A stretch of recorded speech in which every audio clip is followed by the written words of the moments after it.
আচ্ছা, আপনারা যে বাজার সদাই করেন কোন জায়গা থেকে করেন? কাঁকড়ার বাজার আছে না, ওখানে লোকমানের দোকান আছে, সবকিছু পাওয়া যায়, ওখান থেকে বাজার সদাই করি। আমি সেই কাটলার বাজারে যান বাজার সদাই করতে, এত দূর কষ্ট করে যাওয়ার দরকার আছে? আমার জামাইয়ের তো দোকান আছে মোকলেস এন্টারপ্রাইজ, সেখান থেকে আপনারা বাজার করেন? অসম্ভব, আমি মহিলা যাবো, তাও আমি আপনার জামাই দোকান থেকে জীবনে বাজার করতে যাবো না। আমিও যাবো না। কি কোন ভাবি, আমার জামাইয়ের দোকান থেকে বাজার করবেন না কেন? সে কি আপনার করে উল্টাপাল্টা কিছু বলছে? তার চেয়ে তো বেশি কিছু করছে। সেদিন যে আপনার জামাই দোকানে গেলাম, আপনি করলেন না ভাবি যা যা লাগে আপনি নেন, আমি তো আমার প্রয়োজন মতো সবকিছু নিছি। আমি বাসায় আসার জন্য হাঁটা ধরছি, হঠাৎ করে আমাকে ভাবি টাকা দেন। আরে বাবা, আমরা বাকি খাই অভ্যাস, আপনার ভাই থেকে বিদেশে মাস শেষে টাকা পাঠায়। আমি কইছি টাকা পাঠালে দিয়ে যাবো, বাকি খাতে লিখে রাখো। সে বলে না, খবরদার, টাকা দিতে যাইবো। তারপর কর্মচারী দিয়ে তাই না আমার বাতার সাথে রেখে দিল।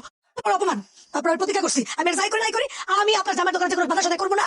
সেদিন আমার জামাই বাড়িতে আসিল না, আমি সাবান আনতে গেছিলাম বাকিতে, আমার মুখের উপর মানা করে দিছে, বাকিতে বলে জিনিস দেওয়া যাইবো না।